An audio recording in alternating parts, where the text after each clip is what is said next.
কেমন আছেন সবাই? আশা করি সবাই ভালো আছেন, আমরাও ভালো আছি। আমি সুপর্ণা, ঘরে বাইরের নতুন একটা ব্লগ নিয়ে সকাল সকাল চলে আসলাম। তো আজকে হয়ে গেল মঙ্গলবার, ঘড়িতে এখন হয়ে গেছে 6:30। বাইরে বৃষ্টি বৃষ্টি ওয়েদার, তারই মধ্যে ব্যাগ ট্যাগ নিয়ে বেরিয়ে পড়লাম। কোথায় যাচ্ছি এক্ষুনি জানাচ্ছি। তো গল্প করতে করতে স্টেশনে পৌঁছে গেছি। এটা হলো হাওড়া স্টেশন, আর প্ল্যাটফর্মে ট্রেন আমাদের দিয়ে দিয়েছে। এটা হলো হাওড়া দিল্লি পূর্বা এক্সপ্রেস। বরমশাই ছাড়া আমরা তিনজনেই যাচ্ছি, আমি, মেয়ে আর শাশুড়ি মা। তো হঠাৎ করেই যেতে হচ্ছে একটা বিশেষ কারণের জন্য, যাচ্ছি বাড়ি। ট্রেন আমাদের ছেড়ে দিয়েছে, ঘড়িতে এখন হয়েছে 8টা নাগাদ এই ট্রেনটা ছাড়ে। তো রাইট টাইমে ছেড়েছে, চলুন যাওয়া যাক। বাড়ি থেকে যখন বেরোলাম তখন তো বৃষ্টি হচ্ছিল, এখনও বৃষ্টি হচ্ছে, তবে খুব অল্পই হচ্ছে। আর গল্প করতে করতে অনেকটাই পথ চলে এসেছি, আর কিছুক্ষণের মধ্যেই পৌঁছে যাব। তবে বৃষ্টি কিন্তু আমাদের সাথ ছাড়েনি, বৃষ্টি হয়েই যাচ্ছে। ঘড়িতে এখন হয়েছে 11:15, আমরা স্টেশনে নেমে গেছি। এদিকে বাড়ি পৌঁছানোর সাথে সাথেই পেয়ে গেছি সারপ্রাইজ, মেয়ের বার্থডে পার্টির। মেয়ের জন্মদিন তো শনিবার গেছে, আমাদের তো শনি মঙ্গলবার দেখে পায়েস দেওয়া হয়। তো আজকে যেহেতু মঙ্গলবার, এদিকে দেখি মেয়েকে পায়েস দেওয়ার জন্য ওরা আগে থেকে আয়োজন করে রেখেছে। এবারে পায়েসটা আমি আর বানাইনি, দিদি বানাচ্ছে। দিদি এই সবেমাত্র আসলো, এসে পায়েসটা বসিয়েছে, আর মা বাকি সব রান্না আগে থেকেই সেরে রেখেছে। তো চলুন দেখাই যে মা কি কি রান্না করেছে মেয়ের জন্মদিন উপলক্ষে। ঘড়িতে এখন হয়ে গেছে 1:30, আর আমরা যেহেতু সকাল সকাল বেরিয়েছিলাম সেইভাবে কিছুই খাওয়া হয়নি, খিদেও পেয়ে গেছে। তো মা বলল রান্না যখন হয়ে গেছে খাবারগুলো গুছিয়ে ফেলি। মা তো এইদিকে সব খাবার গুছিয়ে ফেলেছে। তো চলুন একবার বলে দিই আজকে মা কি কি রান্না করেছে। এপাশে তো চকলেট, চিপস, 5 রকম মিষ্টি এসব দেওয়া হয়েছে। আর থালার মধ্যে আছে 5 রকম ভাজা, যার মধ্যে আছে আলু ভাজা, পটল ভাজা, বেগুন ভাজা, কুঁদরি ভাজা, শাক, টমেটো আলু পোস্ত, একটা মিক্স তরকারি, ডাল আর ওলের চাটনি, সাথে আছে দই, পায়েস।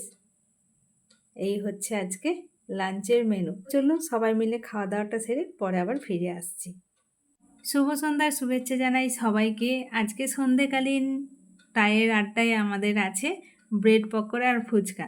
এদিকে আমি একটা একটা করে ফুচকা সাজিয়ে সাজিয়ে রাখছি, আর আমার বোনঝি একটা করে তুলছে, অল্প অল্প খাচ্ছে, আবার প্লেটের মধ্যে তুলে রাখছে। ও বুঝতে পারছে না কোনটা আগে খাবে, ফুচকা নাকি চপ, দুটোই তার ফেভারিট। এদিকে দাদা বেলুন ফোলাচ্ছে, জন্মদিন বলে কথা, দুটো বেলুন না ফোলালেও ভালো লাগে না। আর আমার বোন কেকের ওপর নাম লিখছে, নামটা লিখে দেয়নি সেই কারণে। আর বোনজি যে কী খুশি হয়েছে এই ফুচকা খেয়ে, সেটা আরও বলে বোঝাতে পারছে না যে ফুচকাটা খেয়ে কী বলবে। কেক কাটিং করার আগেই ভাবলাম এগুলো খেয়ে নিই, কারণ দাদা নিয়ে আসলো সন্ধেবেলা। চপগুলোও গরম গরম আছে, ঠান্ডা হয়ে গেলে ভালো লাগবে না, আর ফুচকাগুলোও নরম হয়ে যাবে, সে কারণে সেগুলো আগে খেয়ে নিলাম। এদিকে খাওয়া দাওয়া সেরে কেক কাটিংয়ের পালা। জন্মদিনটা খুব বড় করে হচ্ছে না, ঘরোয়াভাবেই জন্মদিনটা পালন করা হচ্ছে। তবে যার বেশি হুজুক ছিল এখানে ভাগ্নির জন্মদিন হবে, সেই থাকতে পারলো না, মানে আমার বৌদি। বিশেষ একটা কারণে ওকেও বাবার বাড়ি যেতে হয়েছে হঠাৎ করে। আর কোনো বাড়ি আমার এখানে আসা হয় না, কারণ এই টাইমে তো স্কুল থাকে। আমাকে তো এবারে বিশেষ একটা দরকারেই আসতে হয়েছে।